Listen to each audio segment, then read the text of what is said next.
Hi, everyone. Welcome to Navigating the AI Revolution, Transforming Marketing Agencies from Services to Solutions. We're so glad you're here to join us today for this webinar featuring Jay Patasol, Principal Analyst, Vice President and Principal Analyst from Forrester.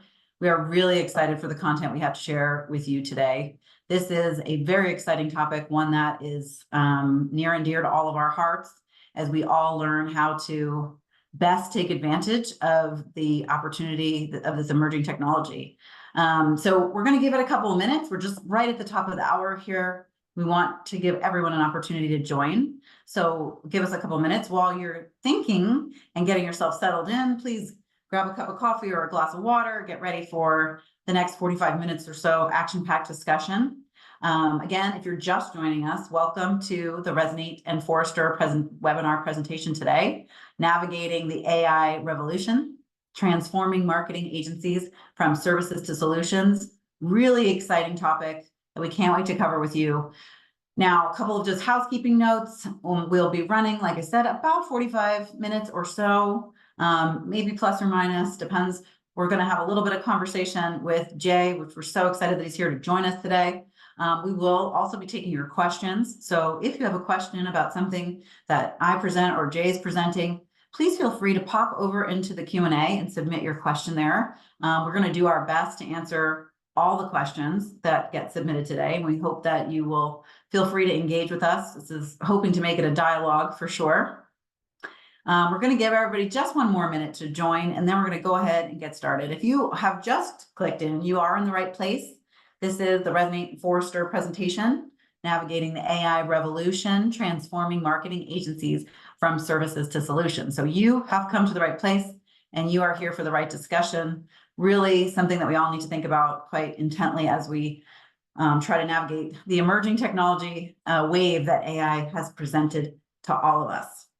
Okay, it looks like we've got a good crowd here, and so I'm going to go ahead and get started. This is our topic of today, and obviously a topic that many of you have been consumed with for the last almost 2 years or so, thanks to ChatGPT. We're all trying to figure out how do we best take advantage of AI, and particularly how can an agency take advantage of this emerging technology to help transform along the strategic imperative that they're really navigating today. We at Resonate serve a lot of agencies. It's our pleasure to help agencies become more successful with their clients, to win more business, essentially to create new revenue streams using technology. So we're all in the right place. I'm joined today by Jay Patasol. He is a vice president and principal analyst with Forrester. And if you haven't had the opportunity to meet Jay, you will hear shortly and read some of his great content. He focuses on marketing services, so creative, media, digital, in-house agencies, AI marketing applications, generative and predictive, from media to content, and Gen AI for visual content technologies. And Jay helps CMOs, me and other business leaders, make sense of the complex and ever-changing marketing services landscapes as you embrace AI and automation technologies, part of media management, creative services, and the future of agencies. Really a very important topic, and one that we've been tracking for a long time here at Resonate. One of our, some of our favorite clients are agencies as they grow and evolve over the course of the last, decade or so. And it's really been an interesting time. In fact, agencies are under unique pressure that's different than maybe what the brands feel. And really it's a combination of what brands feel directly, plus their own pressures, right? As businesses, it's more important than ever that they're able to differentiate, that you're able to stand out, that you're able to grow revenue in new ways. So obviously the challenge to grow agency revenue is one that's always there as the landscape evolves from having agency of record relationships to doing more project work, as new agencies emerge on the scene and you have to compete for space that you once owned. That challenge to grow revenue and be really efficient is important. The other challenge we see all the time is demand to increase value. Clients have super high expectations, and in the area when AI comes to play, they're looking to you to be an expert, to understand that technology, to make sure they're taking advantage. So you have to be a data expert, a technology expert, really an expert in quite a few areas to provide that value to clients through advisory. Of course, it's harder than ever to retain clients There's a lot of competition out there. Many bright agencies always popping up that are, emerging to cover different parts of the spectrum. And it's a challenge for agencies to demonstrate value and performance over a consistent amount of time, particularly if you're really doing project work. So, and of course you see compression on the margins, and that's something that's always kind of a pervasive thing, but pressure continues, especially as budgets seem to be pulling back, which is a lot of what we're starting to see now. There's more pressure for you to deliver more from less. And on top of that, you really have the consumer, the state of the consumer, which the state of the consumer is one where essentially, what are they worried about? They're worried about everything. The consumer themselves are in a constant flux, changing as all of the things change in the market around them, whether it's climate change, whether it's political issues, whether it's social issues. There's so much that's on the mind of the consumer, and they're changing their positions, their actions, their behaviors, their preferences so much more frequently than before. And it really demands data that keeps pace with the consumer. Really, you have a consumer that's under a lot of pressure. Almost half of the consumers today are harboring concerns, substantial concerns around things like government leadership, crime, fuel and energy costs, right? Taxes and economic slowdown. Lots of concern that's starting to weigh on their desire to spend. And what we've observed over time is that the intensity of that concern continues to increase. So we're seeing that, concerns in a lot of areas are just going up. Now, what's unusual about that is consumers are becoming comfortable with this area of concern, which is a really kind of strange phenomenon. And their behavior is really unconventional, which is why you can't depend on traditional data sources or traditional types of research to keep pace with the change, particularly for whatever your industry that you're targeting is. You really need to have data that keeps pace with the change. So this is showing you data over the last couple of basically nearly a year, quarter over quarter, almost bi-monthly. We're looking at how do people feel about, poor leadership in the US government. No surprise, it's up right now. Illegal immigration, a big concern right now. Climate change, still expressing concerns. And again, that dark blue bar compared to where we were, just a couple months before is showing you increasing pressure on a lot of different things. Healthcare costs, even K-2, education. And one that's really near and dear to everyone on this call's heart, which is loss of online privacy. And we're starting to see that more and more in a lot of different attributes that we're tracking in terms of consumer concern.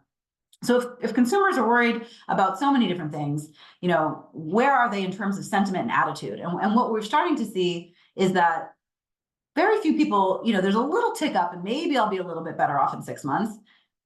Simultaneously, there's about a pretty even group of people who are saying I'll probably be worse in 6 months. But the most notable thing is there's just a constant acceptance to where this financial insecurity is. Like, I'm just going to accept that I'm going to be about the same. And it's in a place that's not really great, but it's also not in a free fall. And this state of perpetual moderate discontent is really where we see consumers.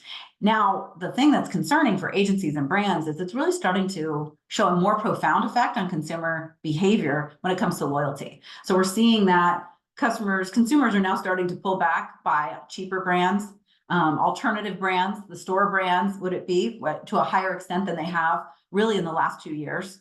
They're also starting to buy online or from other sources, as opposed to, again, maybe thinking about that Target shopper that's now going to shop Amazon Prime, or maybe instead of going into Target, they're shopping Walmart online, but starting to make those shifts to a larger extent. You see all those lines, essentially all these brand switching lines starting to increase. And definitely that's the type of behavior that we want to be monitoring.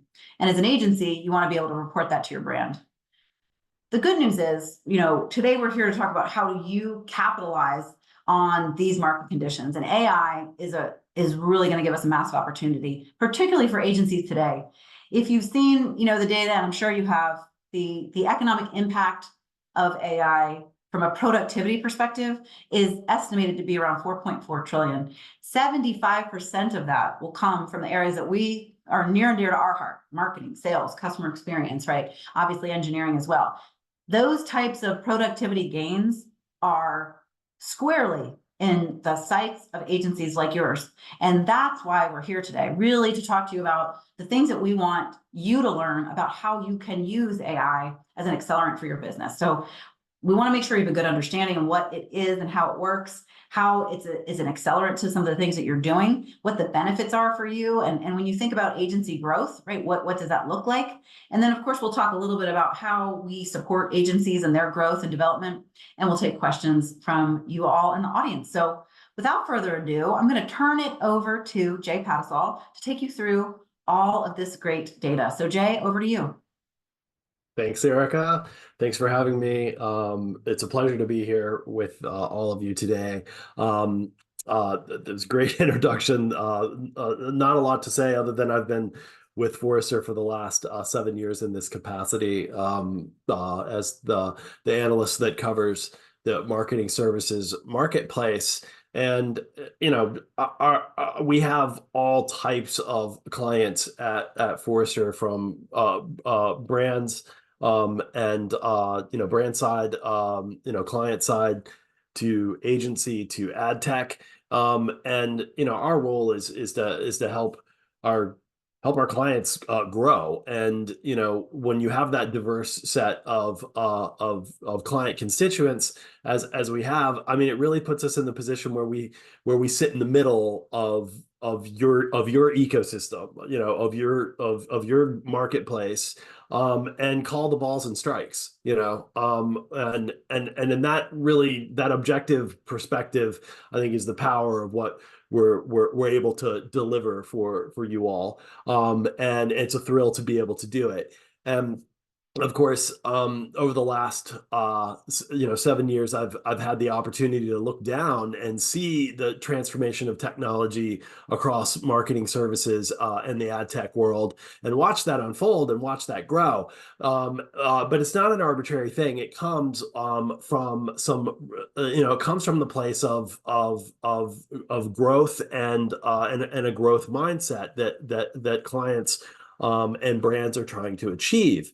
And so let me show you some data to kind of ground us in why are we going to have this discussion about AI. We're going to have this discussion about AI because we can see the priorities of marketers moving back towards growth. It used to be just a short period ago that there was a great deal of concern around the economic uncertainty and the impacts of inflation. As we were moving through 2022 and into 2023, we documented that through this research that the top concern amongst marketers and CMOs was how to deal with the economic uncertainty. And Erica showed us a great deal of those concerns from a consumer standpoint, and businesses could see that. But that has shifted, and just a year later, this concern for economic uncertainty is still there. It's still persistent, but it has started to wane and has given way for growth to return to the top of the priority list, if you will, as well as things like consolidating marketing efforts to be most impactful, to bring outsourced technologies and services back in-house when appropriate, to reduce unnecessary marketing spend, and to improve the full funnel media capabilities. But as of this data in 2023, improving the ROI and effectiveness of marketing and achieving growth is marketers' top priority. And we see this in a series of data in terms of when it comes to how marketers would want to achieve their growth. They would want to do so through the lens of achieving scale and improving marketing scale, and working with the highest caliber talent. And so when we ask the question in our global research, what do you anticipate outsourcing in each of the following marketing functions in the next 24 months? The partners are bringing scale, right? Scale in terms of creative development services. You can see on the far left here, the darker green is the categories that really pop of capabilities: creative strategy and planning, media operations, and creative development services are the areas that marketers are most interested in terms of of scale to drive growth, and as well as talent. And when we look at the areas specific to talent, it's interestingly media. Initially we would think, oh, well, the talent, they must be talking about creative talent. Well, yes, they're definitely talking about creative talent for creative development services, creative strategy and planning. You can see these all pop, but project management, but and operational consideration. So it's equally production and non-production skill sets that marketers are looking at and interested in to help drive their growth. But there's an interesting paradox that happens for marketers, and that's that your clients, or you as advertising executives yourselves, both, you all feel this same paradox where the C-suite, the business leaders are saying, we want to grow simultaneously, but we want to do with less resources. We want to do more with less, or for less. Now, and to bring that to life, the research is really super clear on this. We asked the C-suite audience in one of our global studies around priorities and business considerations. We asked them what are their business objectives and their top priorities for the year. And the first and third response, the first response is grow revenue, no surprise. The third response is reduce costs. The second one, just in case you're wondering, is an operational consideration. So when we look at these two that are that are more output and outcome oriented, grow revenue and reduce costs. When we further ask them, how are you going to grow revenue? 63% say we're going to do that by acquiring new customers. And the top response for how are you going to reduce costs, even though only at 23% it is the top response, is optimize marketing spend to create efficiency at a lower cost. Or put another way, cut marketing.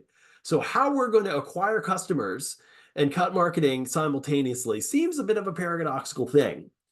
But this, my friends, is where AI and technology comes in, because it helps break the back of some of these paradoxical relationships of having to do more for less, for example.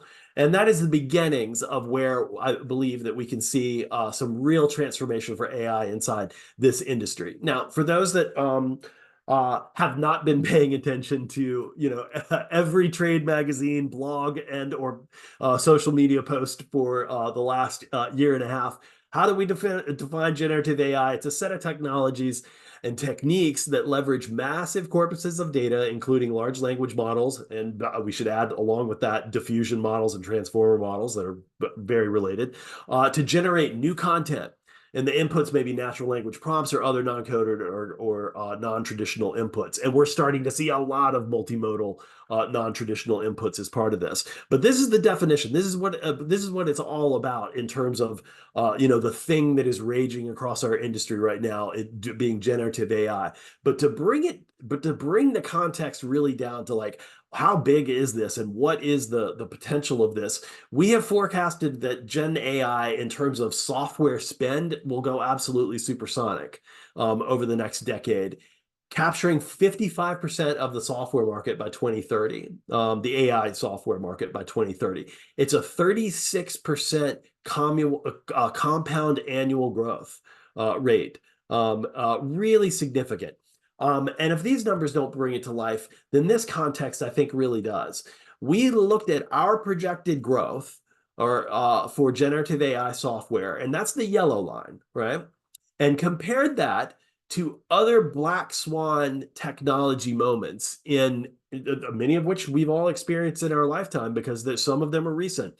Smartphone, the growth of internet users, the smartphone install base. We used the green line is intended to be social media, and we used Meta's growth from a specific time period as a proxy for that. And what we see when you look at it in this way is that generative AI is going to be the next biggest thing to come along since the smartphone in terms of growth. So it has really tremendous potential for what it can do, but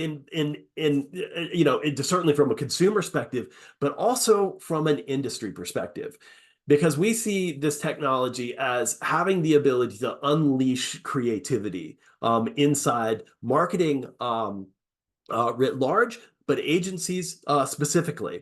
And what I mean by that in terms of unleashing creative potential is things like matching creative quality with speed to market. Matching, right? So matching, matching creative quality with speed to market. The example that I'm showing you here is a Coca-Cola television commercial that was developed, I think, initially to launch in one of the recent Super Bowls.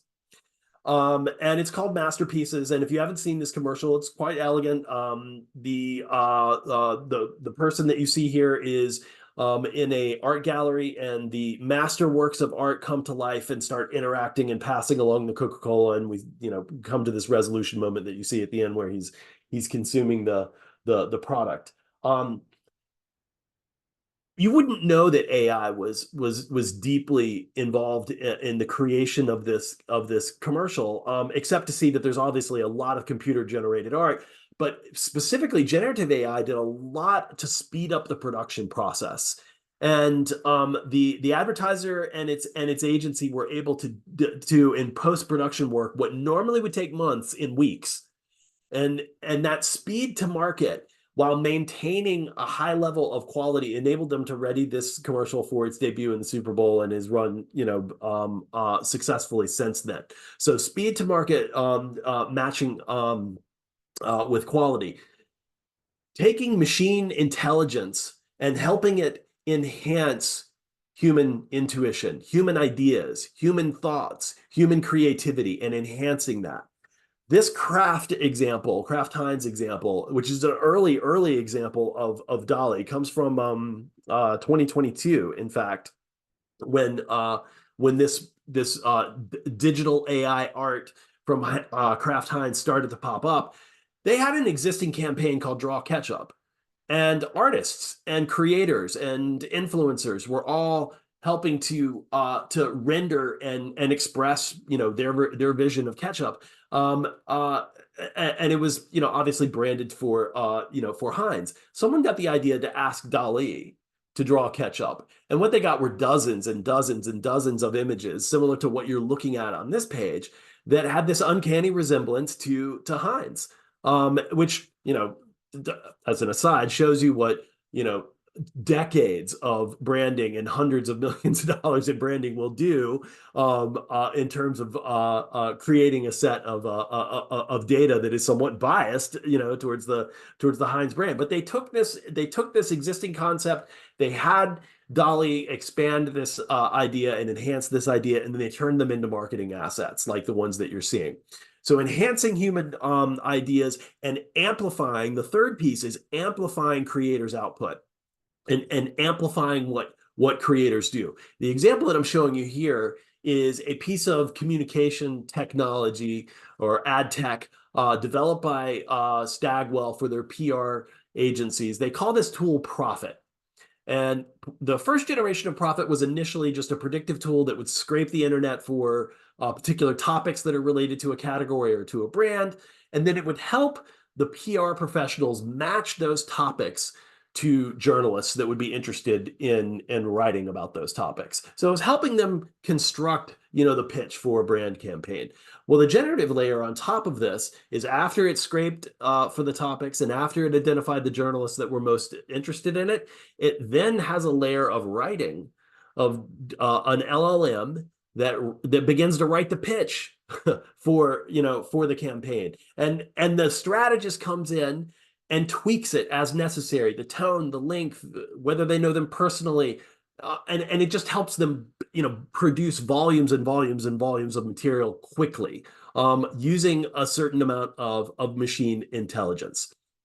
And this intelligence is really something that's highly desired. When we look at data that comes from one of the ad tech companies around U.S. agencies, and as an audience, the question was asked, which of the following service offerings from a technology partner like a Google or an Amazon or a Meta, as in examples, right, are most important for your agency? The top response at 83% is ad automation tools, quickly followed by privacy compliance solutions at 83%. They're tied, for the top response. But ad automation tools are top of mind for U.S. agencies. Another data set really corroborates this in that automation for agencies equals better experiences. It equals a way to improve the work that's being done. What impacts does your agency achieve or expect to achieve as a result of implementing marketing automation technologies? We have in our Forrester research. And among the top responses, improved client experience at 57%, increased capacity to deliver high quality creative assets at 48%, improved results for clients from marketing and advertising strategies at 47%. So we can see that this is something that agencies are interested in, because it very much changes the dynamic of how agencies will deliver value and need to deliver value. As this particular partner at a performance marketing agency says, you suddenly need good video assets. You suddenly need good images. You suddenly need to very quickly create derivatives of master visuals. And we started to build up a very heavily automation driven and heavily tooled creative teams as a result of that, right? So it's changing the dynamic of how we work, accelerating the way that we work, improving the quality, improving the experience, and changing the composition of the capabilities inside agencies. And this dynamic of technology and creativity coming together, we call intelligent creativity at Forrester. And we've defined that as a process of creative problem solving in which teams of creators and strategists conceive, design, produce, and activate. So across the board, the end-to-end experience, right? Activate business solutions with the assistance of AI, intelligent automation, and data. And it's not something that happens at part of the experience. It happens at multiple places across the workflow. So this circular representation is meant to represent a somewhat standardized project lifecycle, where there is an input and an insight stage here at number one that turns into an ideation stage, number two, a design stage, a production stage, an optimization stage, and from that optimization, we begin understanding insights and making improvements. And the technology can fit in all of these places. Not the same technology, but could be different tools and different platforms. Could be more of an all end-to-end tool that depends upon the options, but it leads to faster work, more iterative work, more data infused or data driven work. Ideally more collaboration and more connected work that is connected by a set of common insights.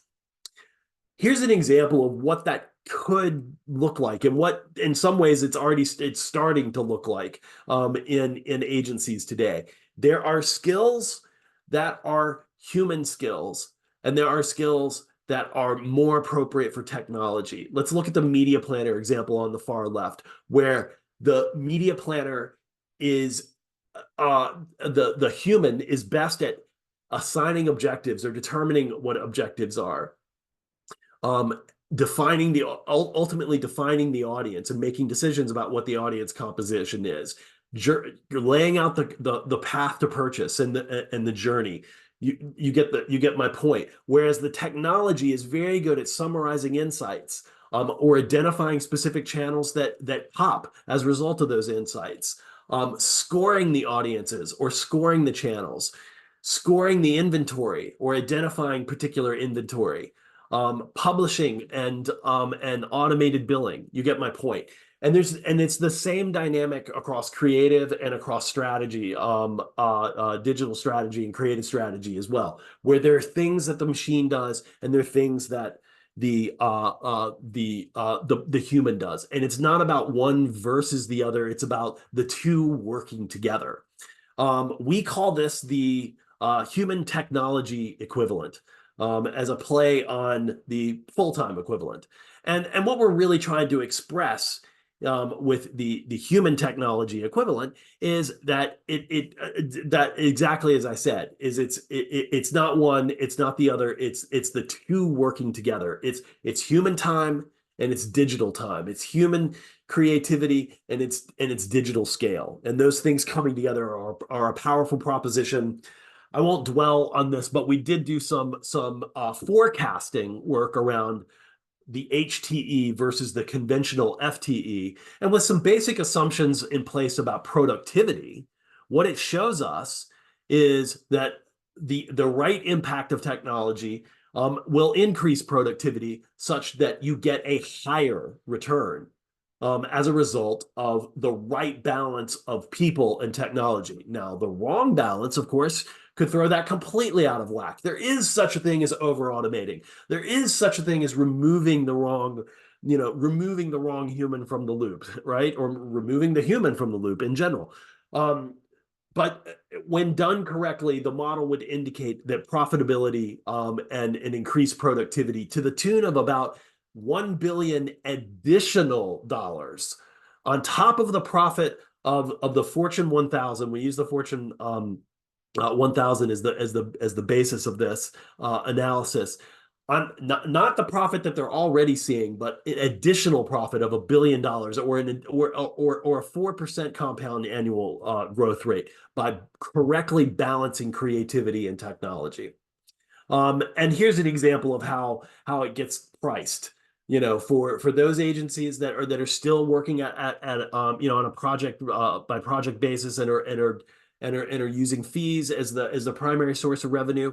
We're simply talking about taking and this is the standard published rate in 2021 when we first did this research, produced by the 4As, of $165 per hour is the standard blended rate, and simply add the tech fee to it. So that for every hour there is a tech fee and when you combine those two together, it leads to a larger fee. And so that's the idea of how to use something like this. But it brings up this really interesting dichotomy in that there's some that have a vision of this technology as the Terminator, right? It's here to destroy us and replace us. Anybody see any of the commentary on the latest Toys R Us advertising commercial that was produced? Erica's shaking her head, so she saw that.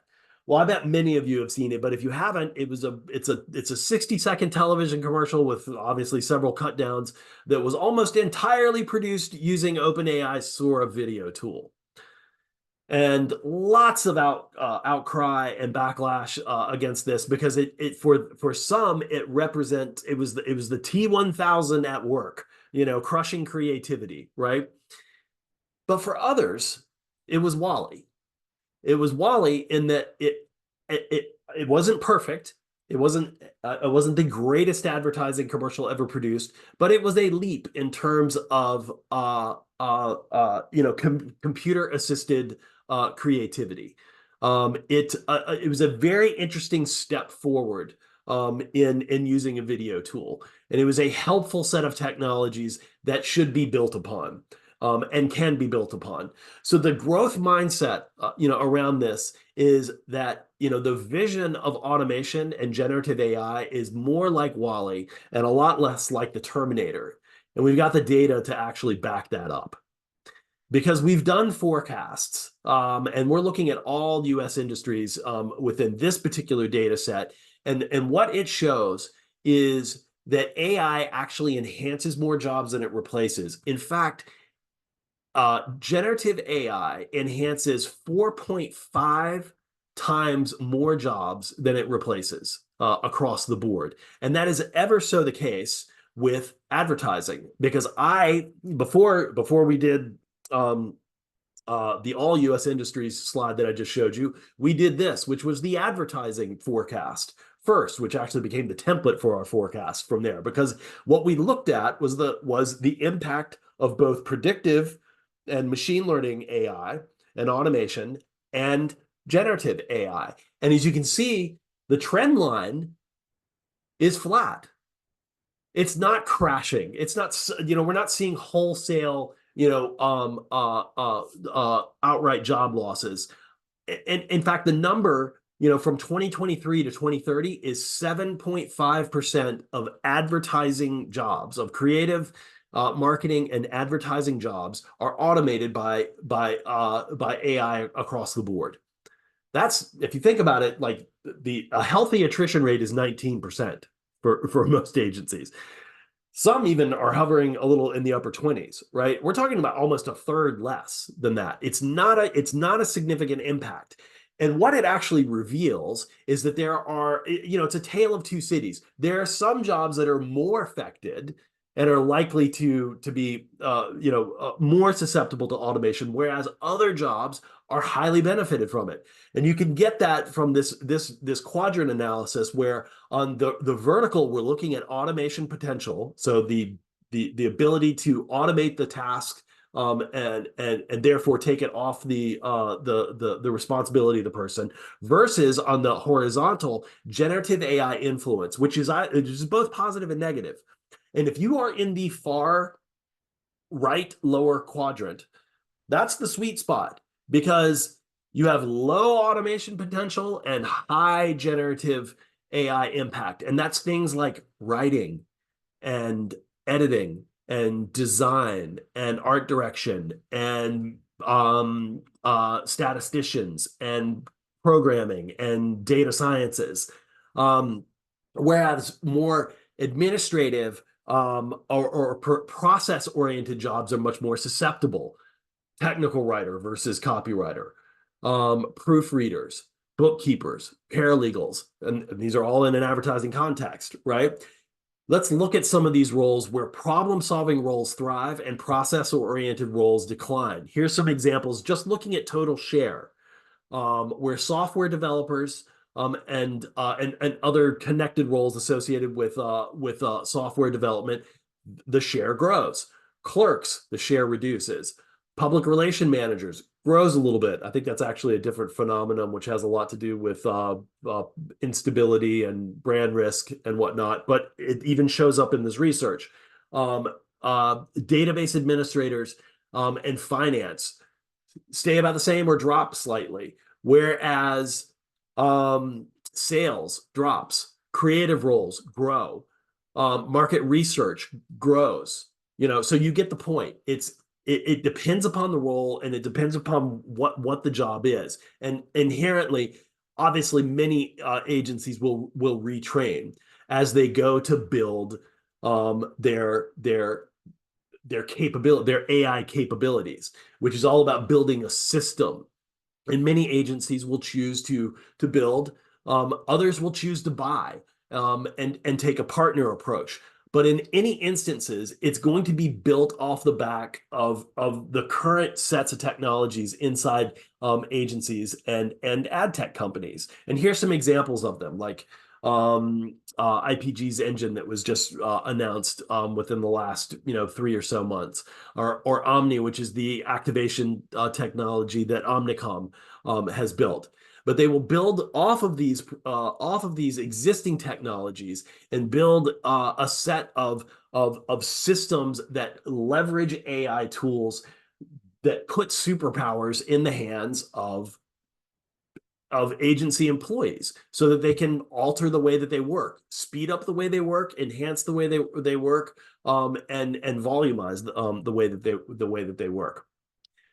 Here's some examples of just some of the platforms that we're seeing out there. I was kind of referencing some of these in the previous slide, but here's, in the top right-hand corner, there's an example of the Omni portal, and that's the Creative Sandbox portion of the Omni portal. And the bottom lower middle is Depth's control console, which is their media planning tool. So these are actual SaaS-based tools that already exist, that are being built in order to develop what I call a brand AI model, or a way to create a bespoke set of technologies for each client. And what you're doing is you're training the platform to understand the brand or the client's audiences in the bottom left-hand corner, their brand, the style guide, the product, the IP, the voice, the look, all of that in the upper right-hand corner, factoring in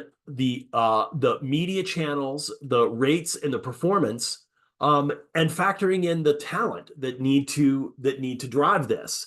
And what it produces is bespoke campaigns that are on brand, brand safe, that have a certain amount of privacy compliance based upon the privacy steps that are taken in the stack, and are more relevant. We're talking about personalization at scale, really, is what we're talking about with a tool like this. Just by training the brand and training the model to be very specific to the outputs that companies are looking for.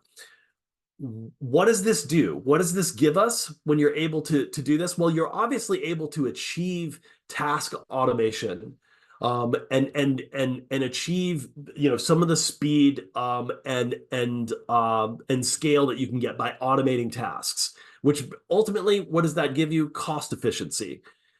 But once you've achieved a 20% cost efficiency, just to use a round number, it'll be difficult to accomplish that on a year-to-year basis.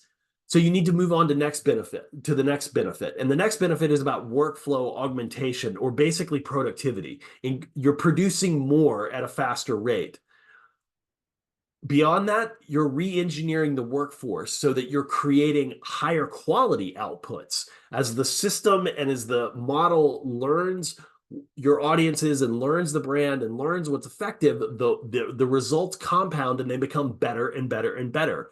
And then you get to the point where the system that you have trained knows the brand so well and knows and is able to summarize the insights so efficiently that you can identify unmet use cases. A classic example of this from the 1960s.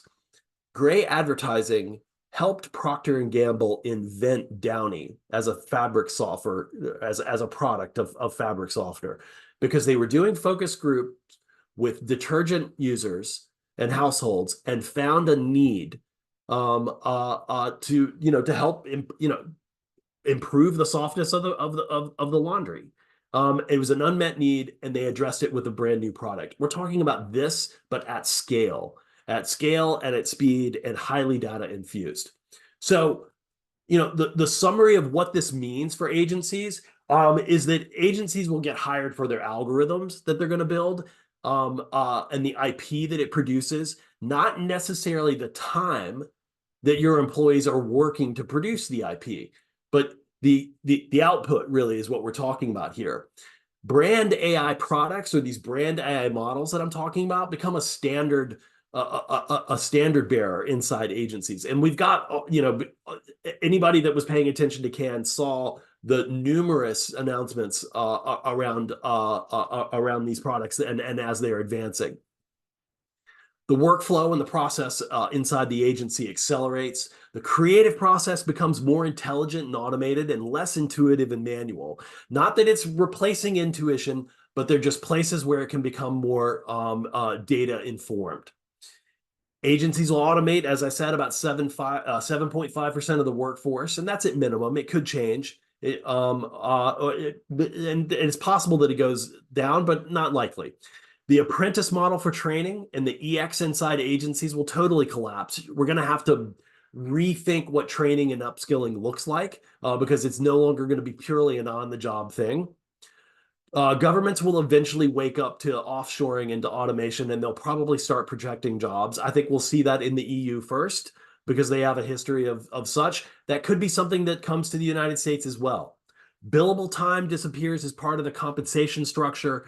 Finance and procurement must accept the fact that there will be a certain amount of variable accounting as you start aligning around performance and outputs.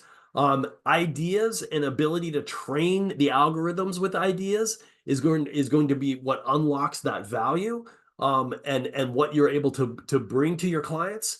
And I think the one final point that I want to make before I hand it back over to Erica is that, in this construct of like man versus machine, what I'm suggesting is it's really man with machine, or marketer, with machine. And we know this to be the case because the regression analysis that we did on job characteristics shows that the one that I have highlighted in red, originality, is the hardest thing for a machine to replicate. Or put another way, you cannot automate creativity, but you can make it faster, and you can make it higher quality or maintain quality, and you can increase the productivity. And I think that's the future for you, embracing AI. Erica, back over to you. Awesome. I mean, so much great data to dig into there, and such a great way to kind of end. I think, you're part of the presentation. Automation is not here to replace creativity. It's actually going to enhance creativity. And I think, we talk a lot about embracing what the future looks like. Your stats on the impact of AI, I usually compare it to the internet, because there was a time before the internet, and social media, because there was I actually was there for the time before social media. So when you look at the impact of AI compared to those technologies, I love your reference though of the smartphone, right? I mean, another great example of how profound it is. So the sooner that agencies embrace this future and and think of the ways that they can take advantage of it, really the better. And really not just agencies, but all marketers. And so when we think about the future of agency growth, we're thinking about the AI components of data and insights, which is one of the most interesting areas that you can automate. We are looking at how we can use AI and better AI generated data to drive all parts of the agency strategy, from research to building out, brand segmentation, to your messaging and creative, to campaign tactics, and then actually going after your media activation, your measurement and validation.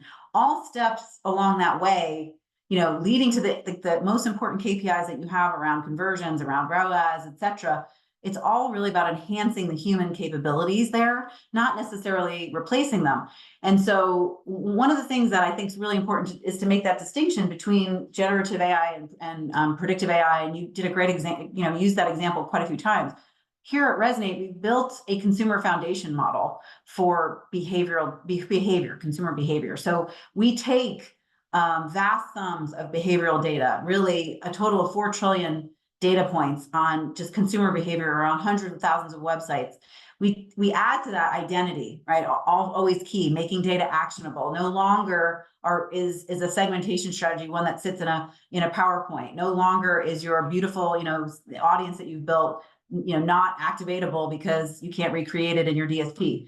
And then we bring that offline data, which is also always part of the story. Like where we are digitally is a really important, the majority maybe of our lives, but we also have physical locations and physical components of it. So we bring that offline data into it. And we've added that to, we created our own model. And that model has lived for over a decade. And that is a whole foundation model that can be tapped into. And what's super exciting is some of the leading brands that we're talking to are starting to tap into being able to actually take the embeddings from those models and plug them into their own models. What we do here at Resonate is actually attach a second model. That's our specialist model that produces our data set. So we take all that great consumer foundation model data, we add to that another set of data, which is the US consumer study. So an ongoing study that we've been doing again since we were built in 2008. We take that and add that data, and that's how we produce our data set. And that's why our data is able to be refreshed on a nightly basis. That's why we can tell you when brand loyalty is starting to wane. That's why we can tell you when people change who they think they're going to vote for. That's why we have that data. It's very incredibly precise, incredibly updated and fresh, but still has the depth and scale you need to make it activatable. We also put, that's how we get to that scale. So when you think about 250 million, profiles, consumer profiles, that's really just so much bigger than what you would think of from like MRI Simmons understanding of consumers, or even a GWI understanding consumers. This is where AI is giving you the scale to take the best of traditional research and turn it into depth and scale at a whole nother level. So again, the AI is enhancing, not replacing, right? Still need to understand consumers in a profound way. And that profound way is more than just obviously demographics and basic psychographics, but what do these consumers stand for? What do they care about? Why are they going to switch? Who are they thinking about switching to? What values do they care about? Whether or not you're sustainable, and to what extent will they pay more for that? Or knowing that is more important than ever when you think about how brands need to adjust their marketing strategies. And agencies in particular want to know, how do I get better at winning new business? How do I get better at expanding and retaining my existing customers? How do I optimize efficiency? Jay just gave us a whole slew of jobs that will be fully, enhanced and optimized with AI. What an amazing potential for jobs. All the headlines when ChatGPT came out talked about how agencies, everyone's going to lose their job at agencies. No, like we're here to make it more effective. And that's really so that you can support the entire life cycle of how you best serve a brand, from building audiences and segmentation strategies that are updated and actionable.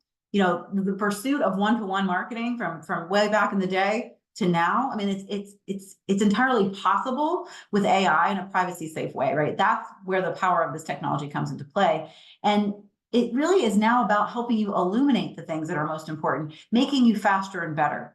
And here's just an example of where, we've put AI into our platform. I'm doing a quick analysis here of Walmart and Target shoppers. Of course, that you would think they're very similar, but we always know that there's a lot of things that are actually unique and different about these two mass merchant shoppers.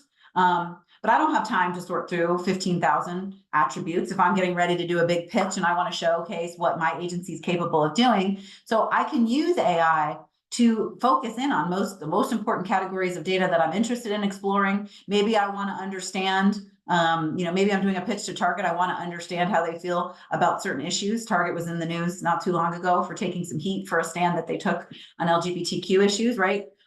This is right in real time calculating a Z-score for all of the attributes and automatically summarizing for you, where should you look when you want to focus on Target shoppers or when you want to focus on the Walmart shoppers? Where do you get started? Where are the areas that you want to pull, the attributes that you should think about pulling into an audience? What are the blind spots that you might not discover? Now, maybe you're a small agency. You don't have dedicated analytics services. Maybe you're a big agency. You don't have enough resources for all this. You're short on time. This is a 90% reduction in the time it's going to take you to analyze the data. It doesn't eliminate the need for an analyst. It makes the analyst's job easier and more effective because now you can focus on the things that are most important. And that's really where the opportunity is when it comes to AI. I think we'll stop here. If you would love to learn more, and I know I want to go back and read this report again. There was so much great data covered here today. But Jay's most recent report, State of Generative AI Inside U.S. Agencies, is available courtesy of Resonate right here. So please go ahead and scan that QR code. While you're doing that, I'm going to flip it over to Q&A. And Jay and I will try in a very brief amount of time we have left to jump in and answer a couple questions here. Are you good to go, Jay, with some of our questions? Yes, perfect.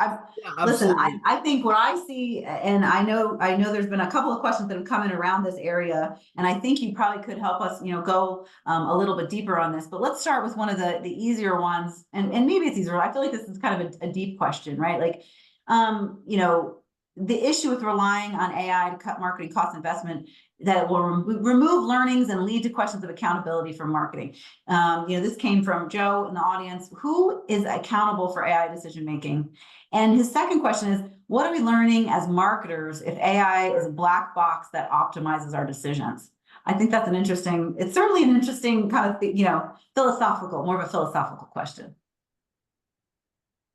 Yeah, I mean, there are a couple of there are a couple of aspects to this question. I mean, first, the idea of AI and efficiency is of high interest amongst the brand marketer and client community, and understandably so, because if you go back to the third slide that I showed you, there's that paradox of do more with less. And so in one respect, this is a set of technologies that can help meet some of the demand for efficiency. There's an entire, well, there are multiple, I think, tranches of campaign and marketing content and work that live in environments that are very temporal based. If we think about anything that is a social media campaign, it's in the feed that we scroll, right? And so this that type of marketing, or that grouping of marketing, if you think, has the opportunity to be produced with a higher cost efficiency, especially given where it runs, and the shelf life that it presently occupies. One of the examples that I showed you was the Coca-Cola television commercial. That's likely not to fall into this category. The advantage there wasn't that they spent less on post-production. They sped up post-production and met some very difficult deadlines, in order to do it. So my first answer, Joe, is like I don't think it's fair to completely assume that AI is purely an efficiency technology. It is an efficiency and a productivity technology, but it's also a performance and a growth technology. And we've got to be able to apply the right use case for the right work in the right situation in order to deliver efficiency when it's needed, but to deliver growth when it's needed. Who's accountable for this? I think it's both the agency, and the client ultimately, especially when agencies and clients come to the agreement that they're going to build and customize models to produce marketing execution, and that the technology has to have a certain amount of accountability to being precise, and being on brand and taking the inputs that it's given and being correct. But the agency needs to take on responsibility for training it, as does the client, and the agency and the client need to take a responsibility for reviewing it. At this stage, my comfort level with autonomous creative development is about the same that I have comfort level that I have for autonomous driving, which I got to be honest with you, just not a high degree of confidence. And it's an interesting and intriguing possibility, but it's not there yet, and so just as we drive ourselves and our friends and family around, will continue to review the work and supervise the work. So I think accountability rests on both sides. The last bit of that question, what are we learning as marketers if AI is a black box that optimizes our decisions? I think it's we should actually restate that, because the black box use of AI is lazy. If it's making all of the decisions and if it's doing all the work, then we as either marketers or advertisers and creatives and strategists are not doing our job. And so just as in an analog world, prior to social media, our job was to set the conditions for creativity to happen and then produce using the information that we have.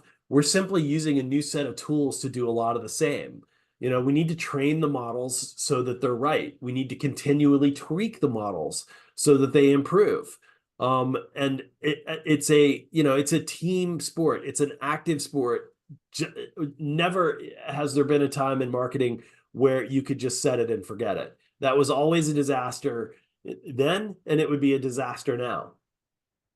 Yeah, I think, it's almost that we've got to rebrand AI. It's I feel like this is part of the discussion. Yeah. We've let it, we've got that Terminator type impression in our minds. And I think even thinking about it as a black box, I think one of the things that's really exciting for marketers, and I know maybe people started to like doze off during my part of the presentation, but I think starting to understand the way that it works, and breaking down the modeling infrastructure, breaking down the data that's in it, like understand what it does. Like, don't be afraid of the technology to understand the way it's working, because it's not essentially a black box. It's not, right? We've been doing predictive modeling for a long time, and it takes human, fleet here at Resonate over, we've been tuning models for like over a decade. And look, that takes a data science team, a really dedicated, talented data science team that is dialing those knobs to make those predictions incredibly, more and more precise, and retraining and whatnot. So I think, part of it is really starting to understand that. We even went back to look at, we're in a presidential election year.